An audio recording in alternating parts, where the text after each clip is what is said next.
Now, this is the Cynefin Framework. Didn't think that you'd get off so lightly on a Sunday afternoon. This is your theory for the afternoon. Now, Cynefin is a Welsh word and Siwan is a Welsh name. Let's not go there. It's a really difficult name when you see it written down. That's my mum to blame for that. Siwan was a Welsh princess, just so you know why. I'm called Siwan. So, the Cynefin Framework, the word Cynefin in Welsh means habitat or place. It's where you belong. Cynefin Framework is showing us here that this is how you can think about the world. There's many different frameworks in which we work. Now, a lot of us are probably working for government or institutions and we're doing lots of very complicated work. The complicated area is the area of the expert. That's where you can analyse, you can break things down, it's very logical. Some of us might be down in the simple area and constantly asked to move into the simple area. Make it simple, just make it really simple and everyone will just understand. That actually doesn't tend to work because it tends to lose its meaning when it's made too simple. But you know what? Most of us are over here. We are complex, messy things. Human beings are unpredictable. We don't react all the same. We really are messy. And so that means that for science to be relevant, you need to cross the divide. You need to bridge the divide between the complicated world, the technical, expert-driven science and words, and actually make it meaningful for people in their day-to-day life. So you need to move from complicated into complex. And we would all agree in this room that we are highly complex, unique individuals, wouldn't we? Yes, that's right. That was the audience participation bit, so you need to get clued up. Now, these are scientists. Now, can anyone spot the similarity between these photos and the ones before? That's right, they're all people. So there's no scientists here with a seemingly odd fixation on a Bunsen burner. There's none of those scientists that I work with. They are all scientists and they're all out doing things. There's a poor guy up there who's a PhD student. You can see he's actually standing in a very cold river with a very large stick and he's measuring the effect of tree roots on holding the riverbank together. And then down here, we've got on the second on the right here, down the bottom there, they're actually up in the tropics being bitten to death by all sorts of biodiversity. And they're actually looking at how we can measure tree growth and the impact of the soil type in that area. These guys in the bottom left-hand corner are looking at engineered log jams, which is a technique where we actually put logs and snags back into the river for Murray cod and for a whole range of species. And they're called engineered because they don't use any wire. They actually stack. It's really fantastic. They weave it almost. They weave the logs in together. So these are all scientists. So I figured that because scientists look like this, and they look pretty similar to the people in the other slide as well, they could probably talk to each other.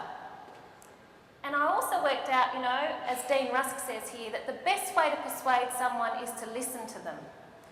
And when we look at the climate change debate, there's a lot of discussion around the fact that climate change, we're being given so much information, it's actually very difficult to make any sense of it because everyone has an opinion and everyone has information, but it's hard to actually work out, well, what does that actually mean for me and my community and the world in which I live? In this picture, there's scientists, there's farmers, and there's people who work in local community groups. Can you pick the scientist? No, all people. This is actually on a riverbank in the Barossa, which was a very nice place to go because we had to go up to Jacobs Creek. Actually, we're putting in quite a big riparian restoration site and we had to go and sample just to make sure that, you know, it was going to be okay. But we were actually looking at the issues there, and in South Australia, ash and olive are rampant. So when you see olive trees being planted out in Victoria and in Canberra now as well, it's actually likely that it will become a major weed. So just a little brighten your day there, but you know. Now, what do stories do? Let's get rational. So on the left brain, that's all rational and logical. That's where all the information comes from. And that's where a lot of us believe we reside a lot of the time. And I do mention the word belief there, because it's actually the right brain that makes decisions, and you only have to look at advertising for that. The right brain is the emotional and expressive side. And there is some argument that scientists' left brain is more developed than the right brain, but we are working on getting the expressiveness going for them. So when you tell a story, you're actually engaging both the right and the left brain. scientifically proven, and I'm not going to give you a journal article or a reference, but it has been scientifically proven. So the left brain and the right brain, when they're working together, they're telling a story. And every so often you may see a scientist do this, because you've got to make sure that they do not go into atrophy.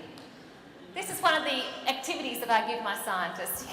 They're not very comfortable with it, it has to be said. So, storytelling enables us to make sense of the world in which we live. And again, looking at the brain, remember we've got the left and the right brain. The old part of our brain, which is the back of our brain, the limbic system, is where all our feelings are. And when we want to move our feelings into action, we actually have to process them across. We have to think about why we do what we do, because why we do what we do is our sense of purpose and our belief in what motivates us. And that's generally what you're telling in a story. When you've worked out the why, you can then go and do the how and the what, the doing things. So that's how our brains work. But for a lot of us, we're stuck at the front there with the how and the what. We forget about why we're doing what we're doing. And a guy called Cynefin Framework, and I've put the web address up there, and these details will be on our website later. It's a fantastic TED Talk. For those of you who don't know, TED Talks are a fantastic, you hear the best speakers basically telling a whole range of stories.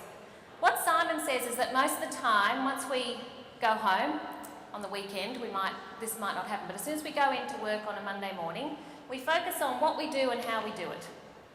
So we get in there and we tell people what we're doing and how we're doing it, and we're doing it really well, and we've got these performance indicators and a whole range of really good things that say why we're doing what we're doing. But we're not actually saying why we're doing, we're focusing on how and the what. And when you work out what it is you're doing and you stop and think about why you're doing what you're doing, then you've realised what your sense of purpose and drive and motivation is.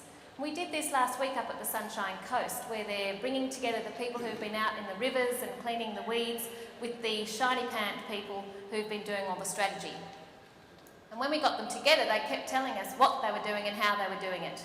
Then we asked them to break up into groups and say, why are you doing what you're doing? And it was because they love the rivers of the Sunshine Coast. They care about them. They want their children to be able to go and visit them. They want to make a difference. All of a sudden, what they're doing becomes so much more meaningful because you get in touch with the why. Then you can move to how you're going to realise your why. And finally, you can go and look at what other ways you bring your ways to life, your whys to life, if you like. So we use that all the time in the work that we do, because we actually know why we do what we do.